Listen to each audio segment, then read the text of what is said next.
कभी कभी जिंदगी में ऐसा वक्त भी आता है जिसे लगता है कि सब कुछ गलत हो रहा है। ऐसा लगता है जैसे समय हमारे खिलाफ चल रहा हो, हर चीज़ हमारे साथ उल्टी हो रही हो, हर बात हमारे साथ गलत हो रही हो।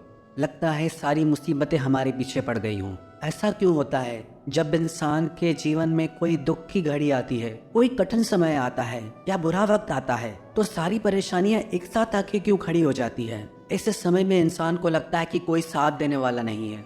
इंसान खुद को अकेला महसूस करता है, खुद को हारा हुआ और कमज़ोर महसूस करता है और अपनी हिम्मत ही हार के बैठ जाता है। एक बार एक गुरुजी अपने शिष्यों के साथ नदी किनारे नहाने के लिए आए। बहती नदिया के आगे गुरुजी एक वृक्ष के नीचे आके बैठ गए। सभी शिष्य भी वहीं बैठ गए। काफ़ी देर तक गुरुजी वहीं बैठे रहे। सुबह से दिन हो गया। फिर आखिर में एक शिष्य ने गुरुजी से प्रश्न किया कि गुरुजी, हम तो यहाँ स्नान के लिए आए थे, सुबह से दिन हो चला है, आखिर हम कब स्नान करेंगे? तो गुरुजी ने कहा कि जब इस नदी की लहरें शांत हो जाएंगी, जब ये नदी ठहर जाएगी, तब हम इसमें स्नान करेंगे। तो शिष्यों ने कहा कि गुरुजी, नदी कैसे ठहर सकती है? नदी तो ऐसे ही बहती रहेगी, हमें इसी नदी में स्नान करना पड़ेगा। फिर गुरुजी ने कहा कि ये नदी नहीं है, ये जिंदगी है। जिंदगी में भी ऐसे ही दुखों और सुखों की लहरें चलती रहती हैं। पर यदि हम दुखों से हार के बैठ जाएंगे कि जब ये दुख खत्म होंगे, जब ये बुरा वक्त खत्म होगा, तब हम कुछ करेंगे, तो ऐसी स्थिति में हम जिंदगी में कुछ कर ही नहीं पाएंगे, क्योंकि ये जिंदगी का दस्तूर है। और इन्हीं दुख की घड़ियों में, इन्हीं असफलताओं की घड़ियों में हमें आगे बढ़ना है। हमें जिंदगी में कभी भी हार नहीं माननी चाहिए।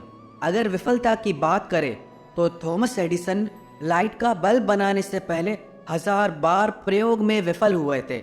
उनसे किसी ने पूछा, जब आप 1000 बार प्रयोग में विफल हो गए तो क्या आपने कभी हिम्मत नहीं हारी? तो क्या आपको कभी निराशा नहीं हुई? तो थॉमस एडिसन ने कहा कि नहीं, मैंने उन 1000 असफल प्रयोगों से भी कुछ सीखा कि इन 1000 तरीकों से बिजली नहीं बनाई जा सकती। अल्बर्ट आइंस्टाइन, जो 4 साल की उम्र तक कुछ बोल नहीं पाता था और 7 साल की उम्र तक निरक्षर था, लोग उसको दिमागी रूप से कमजोर मानते थे, लेकिन अपनी थियरी और सिद्धांतों के बल पर वो दुनिया का सबसे बड़ा साइंटिस्ट बना।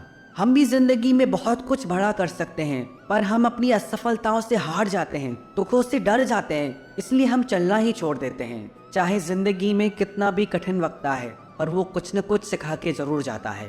मेरे अच्छे वक्त ने दुनिया को बताया कि मैं कैसा हूँ, और मेरे बुरे वक्त ने मुझे बताया कि दुनिया कैसी है। अगर जिंदगी में बुरा वक्त ना आए तो हम अपनों में पराए और परायों में अपनों को कभी ढूंढ ही नहीं सकते। तो कितना भी कठिन समय आए, घबराना मत, सब्र करो। बुरे वक्त का भी एक दिन बुरा वक्त आता है, तो दुखों से कभी घबराओ मत। दुख भी एक गुरु की तरह हमारी जिंदगी में आता है और हमें बहुत कुछ सिखा के चला जाता है।